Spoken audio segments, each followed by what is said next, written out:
여러분 안녕하십니까? 2월 24일 월요일 KTV 뉴스 시작합니다. 헌법재판소가 내일 윤석열 대통령 탄핵 심판 마지막 변론을 진행합니다. 윤 대통령과 국회 탄핵소추위원장이 시간 제한 없는 최후 진술에 나섭니다. 이혜진 기자의 보도입니다. 내일 오후 2시 최종 변론만을 남겨둔 윤석열 대통령 탄핵 심판.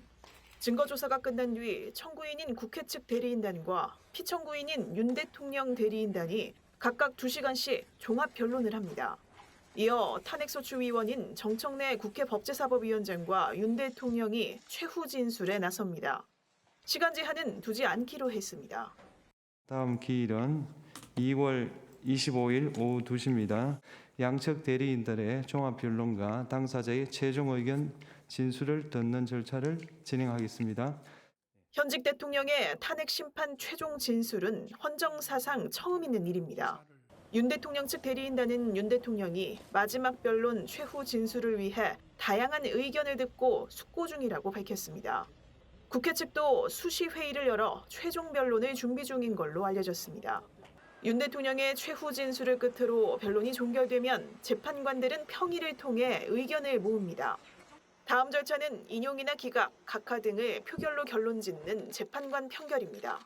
이번 탄핵 사건 주심 재판관인 정형식 재판관이 다수 의견을 기반으로 초안을 쓰고 소수 의견까지 반영해 결정문이 확정됩니다. 변론 종결부터 선고까지 통상 2주가 걸리는 대통령 탄핵 심판 전례를 고려하면 선고 결과는 다음 달 중순 나올 걸로 전망됩니다. 한편 오늘 헌법재판소는 잠시 후 2시부터 박성재 법무부 장관 탄핵 심판 첫 변론 준비 기일을 진행합니다. 오후 4시에는 이창수 서울중앙지검장 등 검사 3명 탄핵 심판 2차 변론도 예정돼 있습니다. KTV 이혜진입니다. 지난해 육아휴직을 사용한 사람이 13만 2천 명을 넘어서며 역대 최고치를 기록했습니다. 특히 육아휴직자 가운데 남성의 비율이 처음으로 30%를 넘어섰습니다. 윤현석 기자의 보도입니다. 지난해 육아휴직자 수는 13만 2,535명으로 2023년보다 5.2% 증가하며 역대 최고치를 기록했습니다. 고용노동부는 부모와 함께 육아휴직제 등 정부의 일가정 양립제도 확대에 힘입어 지난해 다시 증가로 돌아선 것으로 분석했습니다.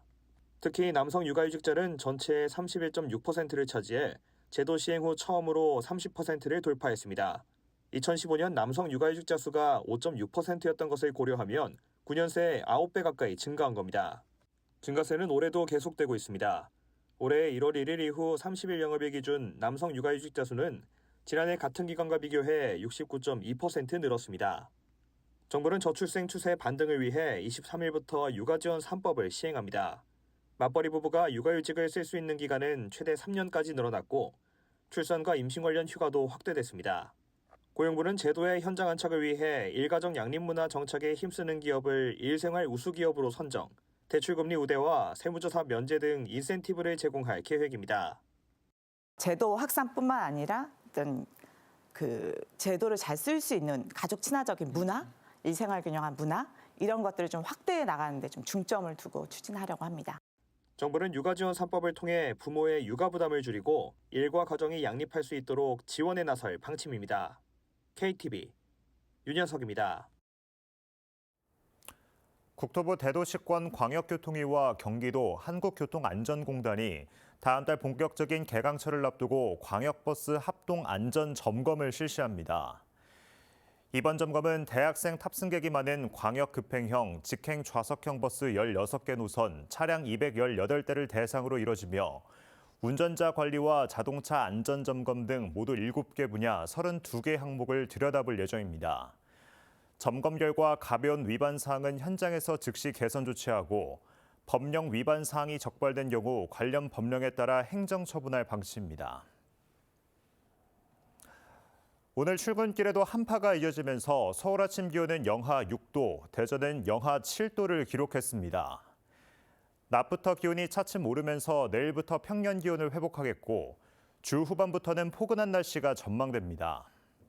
한편 중부지방과 전남, 동부, 동해안 등 많은 지역에 건조특보가 내려져 있으며 강풍특보가 발효된 호남과 제주에는 초속 20m 이상의 강한 바람이 예상됩니다.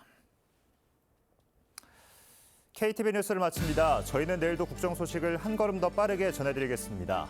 함께해 주신 여러분 고맙습니다.